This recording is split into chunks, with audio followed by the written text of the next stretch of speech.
Samantala, inalam mismo ni DSWD Secretary Rex Gatchalian ang sentimiento ng jeepney drivers sa gitna ng mahal na presyo ng mga produktong petrolyo. Ito ay sa harap ng nakatakdang pamamahagi ng cash relief assistance ng kagawaran sa iba pang miyembro ng transport sector bago mag-Holy Week.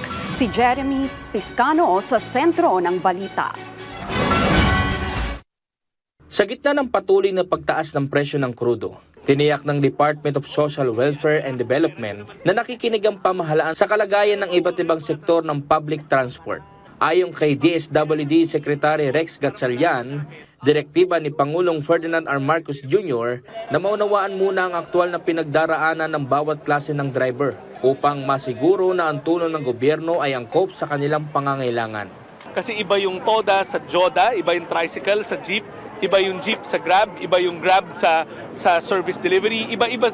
Bagamat lahat sila public utility vehicle drivers, may kanya-kanya silang mga detalye na pag pinakinggan mo, maiintindihan mo lalo yung dapat na angkop o kaakibat na aksyon. Aminado rin si Gatchalian na mabigat ang epekto ng mataas na presyo ng langis sa mga driver dahil may mga napipilitan ng humanap ng ibang pagkakakitaan habang pakaunti ng pakaunti ang bumabiyahing mga sasakyan.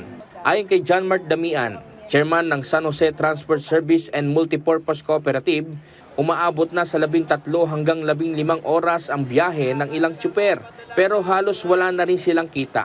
Sa halos 150 jeep, 46 na lamang ang nakabiyahe kahapon, habang halos mga operator na mismo ang sumasalo sa pamamasada. Pero sa kabila nito, inaasahan pa rin ng ilan na bubuti pa ang sitwasyon sa tulong ng pamahalaan kung kaya't tuloy pa rin sila sa pagbiyahe.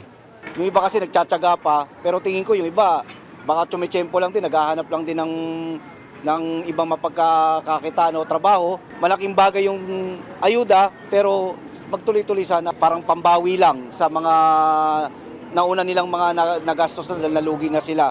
Para sa mga commuter, hindi lang ito usapin ng pamasahe, kundi ng pagpasok sa oras at dagdag na gastos kapag napipilitang humanap ng mas mahal na alternatibong sakay.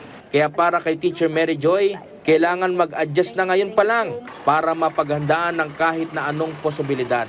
Masasabi ko lang po is magtipid tayo, iwasan natin yung mga luho natin, gawin natin na produktibo yung isang araw natin. Kunyari wala na tayong masakyan, and then yun, sa day 1 natin wala tayong masyadong gastos, may ilalagay natin yun dun sa pambubuk kasi na hindi tayo makapasok. Nakahanda na ang schedule ng distribusyon ng cash assistance sa Metro Manila sa susunod na linggo, kung saan uunahin ang halos 34,000 motor taxi sa Lunes, susundan ng mga TNVS sa Martes, mga public utility jeep sa Merkules at Huwebes, at sa hinaasang mahigit 60,000 mga delivery service workers naman sa Biyernes at sa Sabado. Jeremy Piscano para sa Pambansang TV sa Bagong Pilipinas.